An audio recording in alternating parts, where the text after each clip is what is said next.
M. Night Shyamalan's latest film, Trap, released in 2024, is a psychological thriller starring Josh Hartnett, Ariel Donahue, and Shyamalan's daughter, Suleika Shyamalan. Despite Hartnett's solid performance, the film has garnered mostly negative reviews. M. Night seems to misunderstand that a well-executed twist can elevate a film, making it a welcome narrative device. What frustrates most viewers is when weak storytelling leads to predictable plot twists or twists that feel more like Deus Ex Machina than meaningful story-defining moments.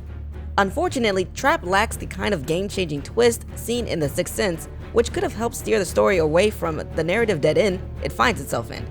In this episode, we'll dive into the storytelling choices that turn this film into a psychological nightmare, just not the kind Shyamalan intended. But before we get to the review, if you enjoy this type of content, hit the like button and consider subscribing to the channel.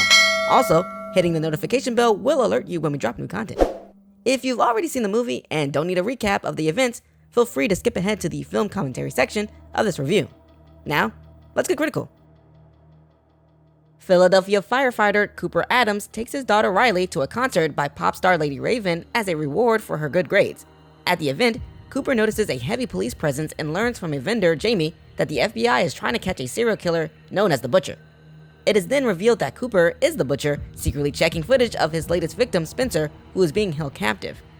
Using a stolen ID card and a passphrase he learns from Jamie, Cooper infiltrates restricted areas and steals a police radio, hearing a voice predict his movements.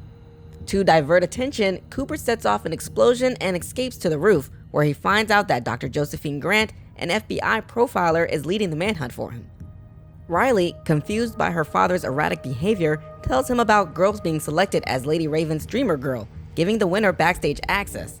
Seeing this as a potential escape route, Cooper manipulates Lady Raven's uncle into selecting Riley for the role by lying about her recovering from leukemia. However, after the concert, Cooper realizes the police are also covering the backstage exit.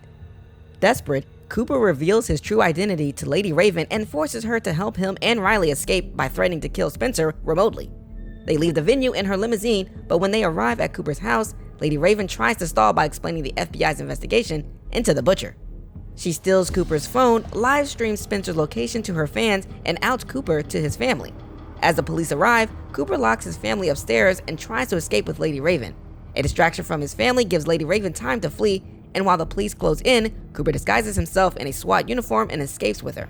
She disrupts his plans by drawing a crowd, allowing the FBI to catch up, but Cooper manages to change clothes and slip away. Back home, Cooper confronts Rachel, who reveals she had suspected he was the Butcher and anonymously tipped off the police. As Cooper prepares to kill her and then himself, Rachel offers him pie, which he's drugged.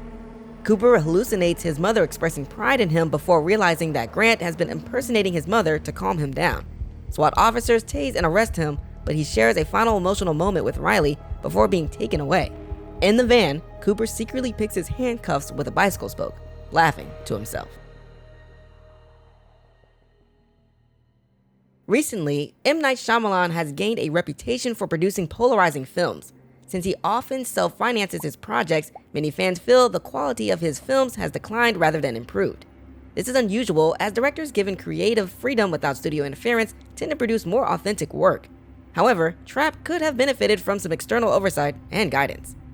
The film begins on a strong note, establishing Cooper as a loving father, using relatable dad tropes to generate sympathy from the audience. M. Night skillfully tightens the tension as the police close in on Cooper during the Lady Raven concert. Yet, setting the story in such a large, public venue feels like an unrealistic waste of resources. M. Night uses Cooper's hallucinations to hint at deeper, darker elements within his psyche, and attempts to make Cooper's family life a metaphor for being trapped or self-destruction, the true crime. Shyamalan frequently mirrors his own life in his films, and the sudden appearance of Riley's ex-friend Jodie's mother emphasizes what he sees as the burdens of domestic life. Despite these strong elements, the film's narrative flaws are too glaring to ignore. Josh Hartnett delivers a strong performance, but the script wastes his talents. His character, a seasoned serial killer, is put in situations that defy logic for someone so meticulous.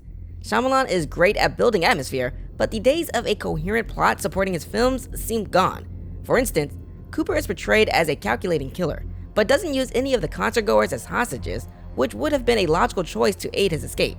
He does use Lady Raven as a means to exit the venue, but repeatedly puts himself back in danger when he could have easily slipped away. When Lady Raven exposes Cooper to his family, Cooper, having evaded the police surrounding his house, inexplicably takes her hostage instead of killing her or simply going on the run, leading to more unnecessary risks. Suleika's performance as Lady Raven was underwhelming. Although her music was well produced and her acoustic piano solo at Cooper's house showcased her vocal talent, her acting fell flat. This shift with Lady Raven taking on a larger role than expected didn't work well, and it's not entirely her fault. She's primarily a singer, not an actor.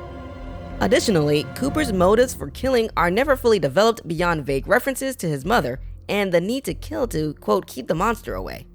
The lack of a compelling twist, which has become a hallmark of Shyamalan's films, left the audience with a narrative letdown. Cooper is revealed as the killer, and his wife is the one who tipped off the police. An unsatisfying conclusion to a promising premise. It's clear this film reflects M. Night Shyamalan's deep affection for his daughters, with many viewers criticizing the heavy focus on his daughter, Suleika.